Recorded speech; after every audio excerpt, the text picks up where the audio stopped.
Hello student, आपका स्वागत है पीएल मैथ्स की पाठशाला पर। आज अपन 11 फरवरी 2025 को 3 से 4 बजे के बीच में जो कांस्टेबल जीडी का पेपर हुआ था थर्ड शिफ्ट में, उसका एनालाइज करेंगे संपूर्ण। तो किसी प्रकार की अगर कोई डाउट रहता है तो नीचे आप कमेंट में लिख सकते हो, और वीडियो को लाइक नहीं किया तो फटाफट लाइक कर दो और अपने दोस्तों के साथ शेयर कर दो, और चैनल को सब्सक्राइब कर लो, साथ में बेल नोटिफिकेशन अवश्य दबा लो, जिससे क्या हर वीडियो का आपको नोटिफिकेशन तुरंत मिले। अब चलो चलते हैं इस पेपर की ओर। तो इस पेपर के अंदर पहला सवाल आया था कि वह सबसे बड़ी संख्या कौन सी है जिसमें 42, 84, 153 को भाग देने पर प्रत्येक स्थिति में शेषफल है वो क्या आता है? समान। शेषफल समान आता है, तो ऐसी संख्या कौन सी है? तो सबसे पहले क्या करेगा, ऐसी संख्या कौन सी है? तो सबसे पहले वो इसका इनके बीच का डिफरेंस निकालेंगे। भाई इसके बीच का डिफरेंस कितना है? 42। और इनके बीच का डिफरेंस कितना है? इनके बीच का डिफरेंस है आपके 4 में से 3 गया 1, और यहां से आपके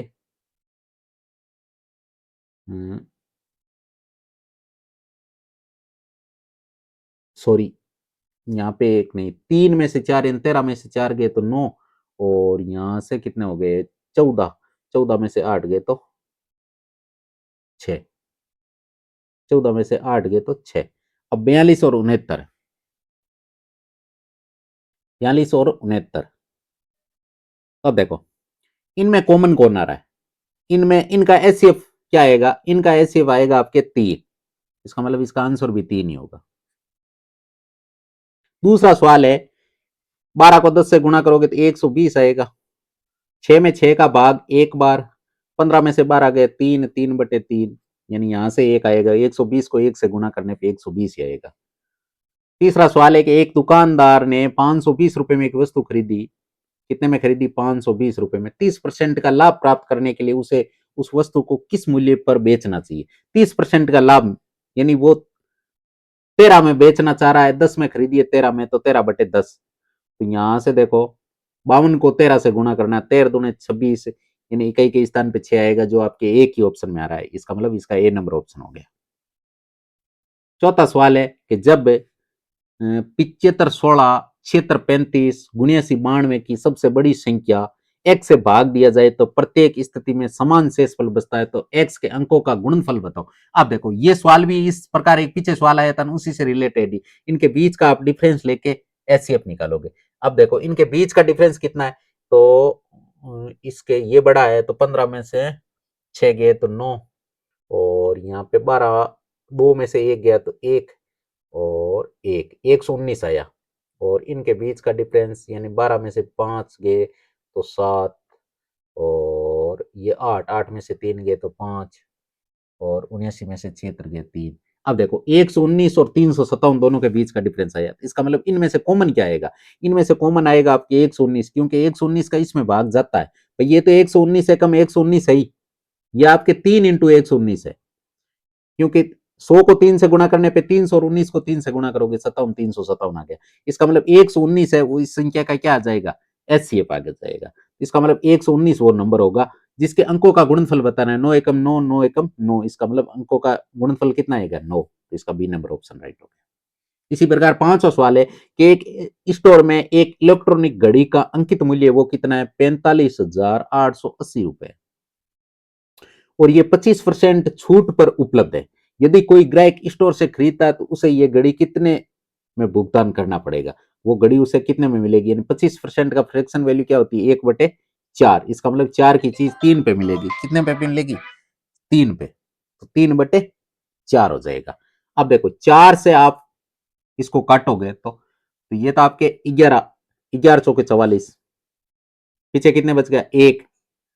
और यहां से आप जब 2 बार पीछे 16, पीछे 1 मिनट, ये हमने कैलकुलेशन मिस्टेक कर दी।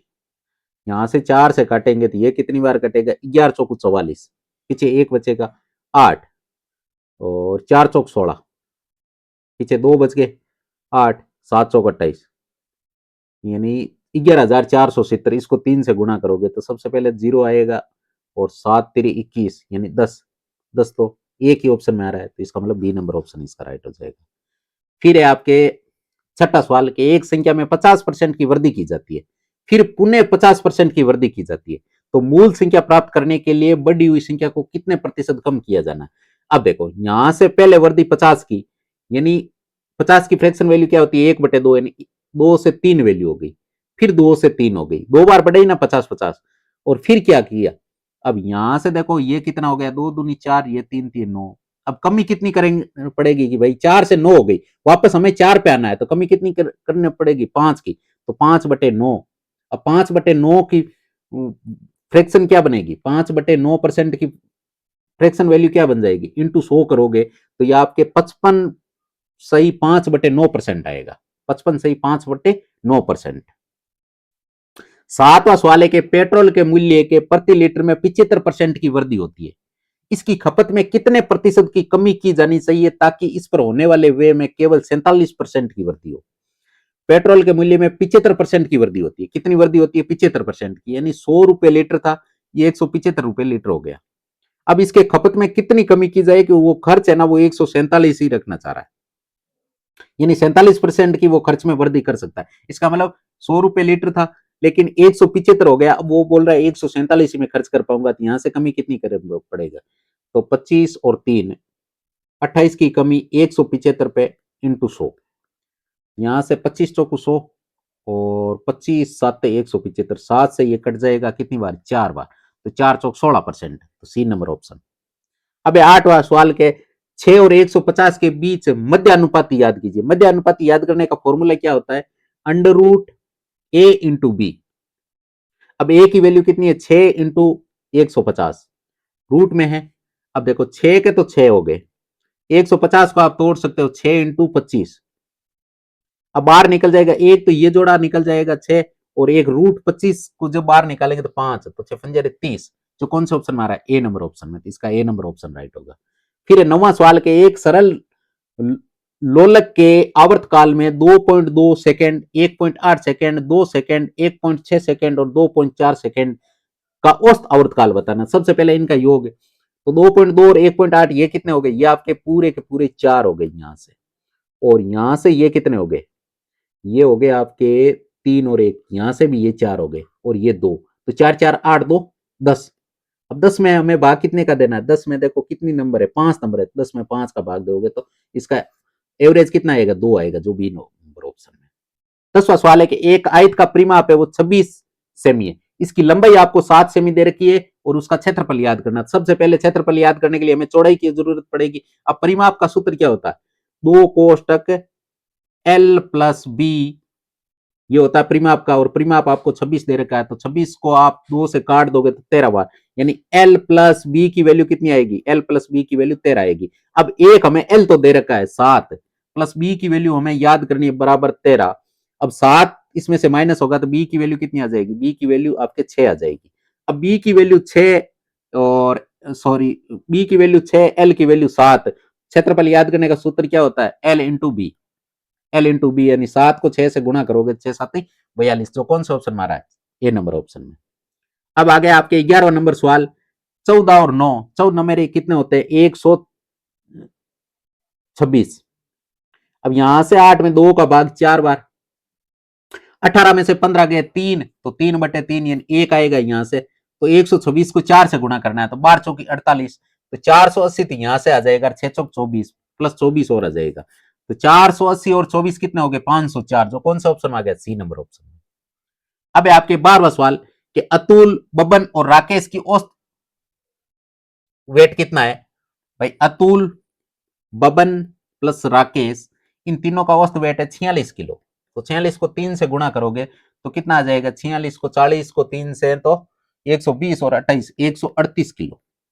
अब देखो आगे किसकी दे रखी, अतुल और बबन की दे रखी, तो अतुल प्लस बबन इनकी 39, तो 39 इंटू 2 यानी 78 केजी।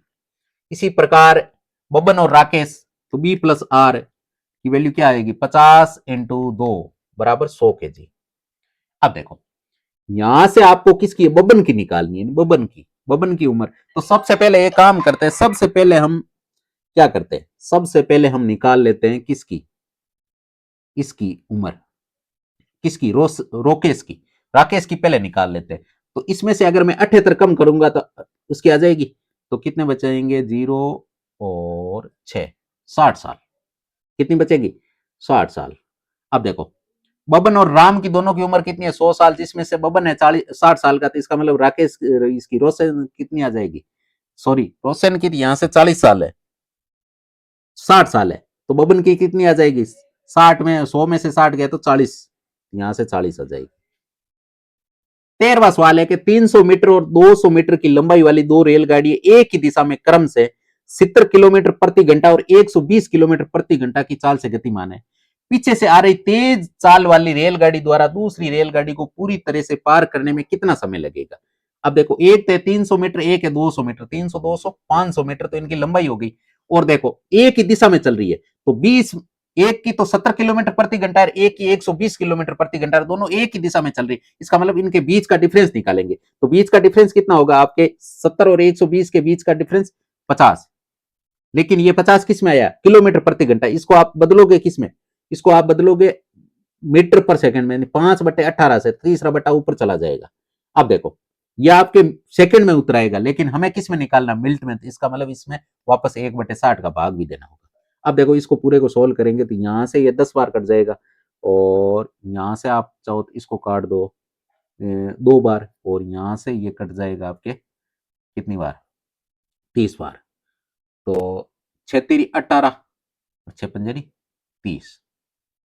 अब देखो 3 में 5 का भाग दोगे तो 0.6 आएगा, जो कौन से ऑप्शन मारा है सी नंबर ऑप्शन में, 0.6 मिनट लगेंगे। 14 सवाल है, अक्षय के पास 1218 रुपए, कितने रुपए 1218 रुपए, इसे अपने पुत्र अर्जुन और कार्तिक के बीच बांट दिया गया, इसे वार्षिक रूप से चक्रवर्ती 10% की ब्याज दर पर निवेश करने को कहा, और देखा गया कि अर्जुन और कार्तिक को क्रम से 12 वर्ष और 13 वर्ष के बाद समान धनराशि प्राप्त हुई, तो अक्षय ने कार्तिक को कितनी धनराशि दी। अब देखो यहां से देखो इस टाइप का सवाल आता है 12 और 13, इसका मतलब 12 साल वाले को राशि है वो ज्यादा मिलेगी और 13 साल वाले को कम मिलेगी। इसकी 10% की फ्रैक्शन वैल्यू क्या होती है 1/10, यानी एक को 10 रुपए मिलेगी, एक को 11 रुपए मिलेगी। 10 रुपए किसको मिलेगी 10 रुपए मिलेगी आपके किसको, इसको अर्जुन को 11 रुपए मिलेंगे और कार्तिक को 10 रुपए मिलेंगे, क्योंकि कार्तिक की राशि ज्यादा रहेगी। तो अब वो तो सवाल वाला बोल रहा है 1218, अपन बोल रहे 21 इंटू, अब कार्तिक की राशि यानी 10 की वैल्यू याद करनी है, तो यहां से आप काटोगे तो यहां से कितनी बार कटेगा 21 पानी है 105, सॉरी हाँ 21 पानी 105, तो कितने 16 8 168, 21 6 21 8, और 58 को 10 से गुणा करोगे तो 580 आएगा, तो इसका मतलब 580 इसका ऑप्शन उत्तर आ गया। 15वां सवाल है कि अनिल के पास 1224 रुपए, कितने रुपए 1224, उन्होंने इसे अपने पुत्र अशोक और राज के बीच बांट दिया, और उन्हें इसे वार्षिक रूप से चक्रवर्ती 4% वार्षिक ब्याज दर पर निवेश करने को कहा। यह देखा गया कि अशोक और राज को क्रम से 13 वर्ष और 14 वर्ष के बाद समान धनराशि प्राप्त हुई। अनिल ने राज को कितनी धनराशि दी। अब देखो यहां से ये सेम सवाल है, और सेम सवाल को किस हिसाब से करेंगे, तो सबसे पहले हम फ्रैक्शन वैल्यू निकालेंगे, तो 13 साल वाले को तो क्या राशि क्या मिलेगी ज्यादा, और 4% की फ्रैक्शन वैल्यू होती है 1/25, यानी इसको 13 साल वाले को तो कितनी मिलेगी 26 रुपए, और 14 साल वाले को मिलेगा 25 रुपए, 25 26 कितने हो गए 51। अब हमें वैल्यू किसकी याद करनी राज की, राज को कितना मिला 25, तो 25 से गुणा, अब यहां से आप काट दो तो ये 2 बार और फिर 4 बार, 24 और 25 को गुणा करोगे 600 आएगा। 16वां है 12 और 42 के तृतीयानुपाती तथा 16 और 56 के तृतीयानुपाती के बीच का क्या निकालना है अनुपात। अब तृतीयानुपाती याद करने का फॉर्मूला क्या होता है, तृतीयानुपाती याद करने का फॉर्मूला होता है आपके b²/a, यानी 42 × 42/12, इस हिसाब से 56 × 56/16। अब देखो जिनसे कटते हैं उनसे काट दो, तो ये आपके 4 3 12 और 4 चौक 16, यहां से आप काट दोगे 14 बार, और यहां से आप काट दोगे 34 42, यानी 14 बार। अब 14 से 14 कट गए, अब ये भी 14 से कट रहा है, 34 42 और 14 56, यानी 3:4 उतरा गया, जो कौन सा ऑप्शन मारा सी नंबर ऑप्शन में। अब आपके 17 नंबर, ए किसी कार्य को 15 दिनों में पूरा कर सकता है, ए कितने टाइम में पूरा करता है 15 दिन में, बी कितने टाइम में पूरा करता है 24 दिन में। यदि वो बारी बारी से काम शुरू करते हैं और कार्य ए प्रारंभ करता है। अब देखो 15 और 24 का एलसीएम कितना आ गया 120। 120 में 15 का भाग 8 बार, 24 का भाग 5 बार, तो 8 और 5 दोनों की एफिशिएंसी आ गई। अब 2 दिन में ये काम कितना कर लेंगे भाई, पहले दिन ए करेगा, दूसरे दिन बी करेगा, 2 दिन में 13 यूनिट काम हो जाएगा। हमें पहुंचना है 120 तक। इसका मतलब अगर मैं 9 से इसे गुणा कर दूं तो ये 117 काम हो जाएगा। इसको अगर 9 से गुणा करेंगे तो 18 दिन हो जाएगा। 18 दिन में कितना काम हो जाएगा 117। अब कितने यूनिट काम बचा 3 यूनिट, लेकिन काम अब कौन करेगा ए। इसका मतलब 18 से ही तक काम बचा 3 और 8 की एफिशिएंसी से करेगा तो 3/8 उतराएगा। इसका मतलब 18 से ही 3/8 उतराएगा, जो कौन से ऑप्शन में आ रहा है, जो आपके बी नंबर ऑप्शन में, ए नहीं बी नंबर ऑप्शन है, तो ये बी नंबर ऑप्शन में आ रहा है। अब आपके आ गया 18वां सवाल के 1210 रुपए प्रति सैकड़ा की दर से 400 आम खरीदेंगे और 960 रुपए के लाभ पर बेचेंगे तो प्रति दर्जन आमों का क्या बताना विक्रय मूल्य। अब देखो यहां से 1210 रुपए प्रति सैकड़ा यानी 100 आमों के कितने रुपए लगते हैं 1210, 400 खरीदेंगे। इसका मतलब ये 400, ये 100 की राशि है तो 400 की गुणा करोगे तो 1200 को 48 यानी, और 10 को 4 से गुणा करने पे 40 यानी 4840। ये तो उसको पैसे लगे, लेकिन लाभ कितना कमाना चाह रहा है 960 रुपए का। तो ये कितने हो जाएंगे, ये आपके हो गए 5800, 5800/400। तो ये हमें क्या मिलेगा एक का विक्रय मूल्य, लेकिन हमें 12 का याद करना है। तो अब देखो जिनसे कटते हैं उनसे काट दो, तो यहां से आप काट दोगे 3 बार। 58 को 3 से गुणा करोगे तो 50 को 3 से 150 और 8 को 3 से 24, 50 और 24 कितने हो गए 174, जो सी नंबर ऑप्शन में आ रहा है। फिर 19वां सवाल है कि 432 मीटर के एक वृत्ताकार पथ पर सोन रोन बिंदु से तथा एक ही दिशा में क्रम से 12 सेकंड 9 सेकंड की चाल से दौड़ना शुरू करते वो कितने समय बाद पहली बार मिलेंगे। अब 12 और 9 का आप क्या निकालोगे, 12 और 9 का क्या निकाल लोगे एचसीएफ। 432 मीटर की दौड़ है और इसका एचसीएफ कितना, एलसीएम कितना आएगा 12 और 9 का एलसीएफ आएगा आपके 36। अब 36 है तो इसका मतलब 3 से ये कट नहीं रहा है तो इसको 3 से गुणा करोगे। अब ये 12 बार, अब 12 का इसमें दोगे भाग तो कितनी बार जाएगा, बार 36,